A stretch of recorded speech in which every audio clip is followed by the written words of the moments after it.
วันที่2มิถุนายน2025นี้ห้องพลาธิการปกสแขวงหัวพันได้จัดกองประชุมสรุปเวียกงานส่งหาแรงรายรับประจำปี2024ขึ้น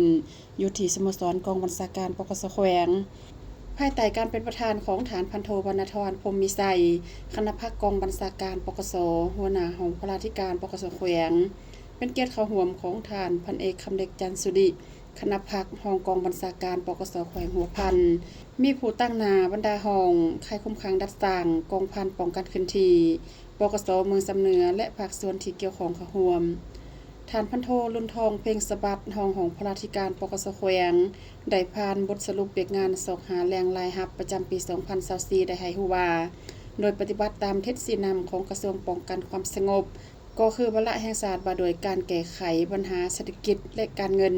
ติดพันกับ4แผนงานใหญ่และ36โครงการ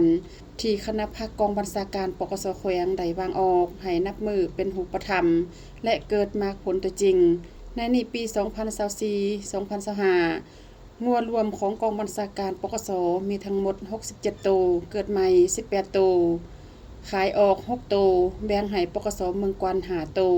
ปกสเมืองสิงคอ5ตัวปัจจุบันยังมีงัวรวมของกองบัญชาการทั้งหมด64ตัวเบียกงานเศรษฐกิจรายรับจากการขายข้าว115ล้านกว่ากีบรายรับจากการเลี้ยงสัตว์41ล้านกว่ากีบรายรับจากการขายข้าวปลากบงัวน้ำดื่มรวมทั้งหมด208ล้านกว่ากีบรวมบรรดาห้องที่สอกแรงรายรับเข้ากองบัญชาการในการปลูกผังเลี้ยงสัตว์เป็นต้นแม่นห้องพลาธิการรวมรายรับทั้งหมด70ล้านกว่ากีบห้องการกองบัญชาการ35ล้านกว่ากีบห้องสมณครัว15ล้านกว่ากีบห้อง504รายรับทั้งหมด9ล้านกว่ากีบห้องตำรวจ28ล้านกว่ากีบห้องสันติบาล52ล้านกว่ากีบกองพันป้องกันเคลื่อนที่15ล้านกว่ากีบค่ายคุ้มขังดัดสร้าง69ล้านกว่ากีบและกองบัญชาการปกสเมืองสำเหนือ52ล้านกว่ากีบซึ่งกองประชุมผู้เข้าร่วมยังได้พร้อมกันประกอบคำคิดคำเห็นแลกเปลี่ยนบทเรียนซึ่งกันและกันกับบรรดาห้องกองเมืองในการสอกแรงรายรับเข้าสู่กรมกองอย่างกงไปกงมา